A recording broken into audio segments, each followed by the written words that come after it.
Halo guys, perkenalkan nama saya Christine Priscilia Timpal, kelas B1 semester 7 kelas ekstensi. Nah, di sini saya akan membawakan tugas dalam rangka pemenuhan nilai ujian akhir semester dengan mata kuliah keperawatan bencana. Nah, di sini saya mendapat bagian yaitu saya akan membahas mengenai banjir. Untuk itu, silakan menyaksikan video saya saat ini. Oke guys, dalam pembukaan video saya, dimana di sini saya akan membahas mengenai banjir, dan tentunya teman-teman semua pasti telah mengetahui apa itu banjir, ataupun mungkin ada teman-teman sini yang pernah mengalami bencana banjir. Nah, di sini saya akan membahas yaitu banjir adalah salah satu bencana alam yang menjadikan kondisi daratan tergenang oleh aliran air dalam volume yang berlebihan. Untuk itu, menurut Kamus Besar Bahasa Indonesia, di mana pengertian banjir adalah berair banyak dan deras, kadang-kadang meluap, air yang banyak dan mengalir, serta peristiwa terbenamnya daratan karena volume air yang meningkat.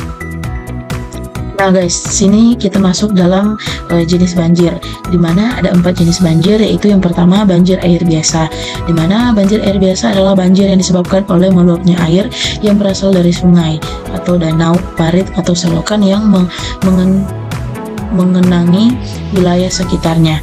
Kemudian untuk banjir jenis ini adalah banjir yang sering terjadi dan dialami masyarakat. Pada umumnya banjir ini disebabkan oleh debit air yang meningkat akibat curah hujan yang deras dalam waktu yang lama.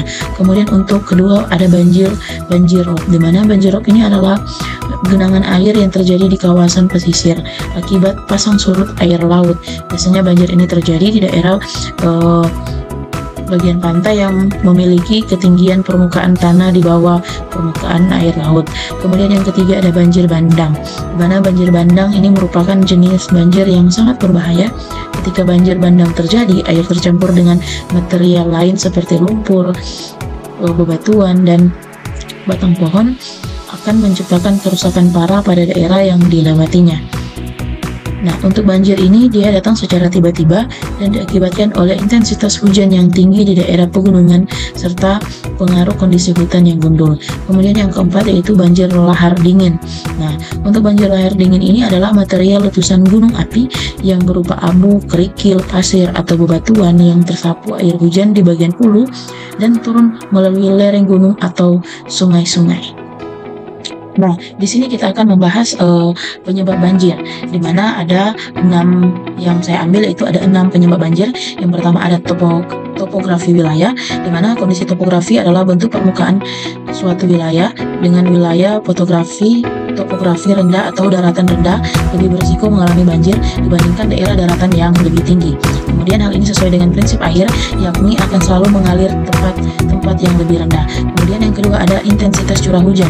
Nah, tentunya dengan curah hujan yang lebih tinggi dalam jangka waktu yang panjang akan meningkatkan risiko banjir, dan tingginya curah hujan juga dapat mempengaruhi oleh fenomena. Kemudian yang ketiga yaitu daerah resapan air. Nah, untuk daerah resapan air ini, di mana area resapan air ini seperti hujan kota dan ruang terbuka hijau sangatlah diperlukan, khususnya yang di bagian perkotaan. Nah, area-area tersebut dapat menjadi daerah resapan air dan mencegah terjadinya banjir. Kemudian ada yang keempat, aliran sungai. Nah, untuk perencanaan aliran air pada selokan dan sungai juga menjadi faktor terjadinya banjir atau tidak. Nah guys, saat ini kita masuk dalam cara mengatasi banjir, dimana yang pertama, hilangkan kebiasaan membuang sampah sembarangan ke aliran air seperti di danau, sungai, selokan, dan sebagainya. Tujuannya adalah agar aliran air tidak terhambat dan dapat berjalan lancar. Kemudian, melakukan pengurangan pada daerah aliran air apabila terjadi sedimentasi. Melakukan ini bertujuan agar volume tampungan danau, sungai, atau selokan ini dapat maksimal dan sebagai kegiatan pembersihan sampah. Kemudian membuat sistem pemantauan dan peringatan banjir pada daerah-daerah yang dianggap rawan banjir. Kemudian melakukan reboisasi atau penghijauan pada daerah aliran sungai. Tujuannya yaitu untuk memaksimalkan area serapan tanah dan mencegah timbulnya erosi yang menyebabkan pendangkalan. Kemudian membangun area tampungan air seperti tanggul atau tanduk, di mana fungsinya ini adalah untuk menampung debit air yang meningkat serta dapat dimanfaatkan sebagai irigasi dan sumber air ketika terjadinya musim kemarau. Kemudian yang terakhir yaitu melakukan penertiban pemukiman di wilayah bantaran sungai yang harus dilakukan karena dapat menyebabkan pendangkalan dan mengurangi daya tampung dari sungai. Oke guys, sekian dari video saya saat ini. Kiranya dengan video ini dapat bermanfaat bagi teman-teman semua, bahkan boleh menjadi referensi bagi teman-teman semua. Dan di akhir video saya saat ini, saya mau mengajak untuk teman-teman semua merjo terang gabung di Universitas Pembangunan Indonesia Manado. Terang tidak usah ragu lagi dengan Universitas Pembangunan Indonesia Manado atau biasa disebut dengan UNPI, karena dimana ketika kita menambah ilmu di UNPI, kita boleh mendapatkan ilmu yang baik tentunya.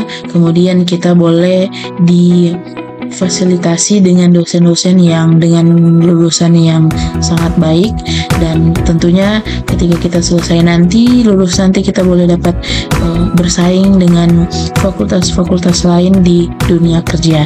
Untuk itu marjo nya usah ragu-ragu terang gabung di Universitas Pembangunan Indonesia Manado.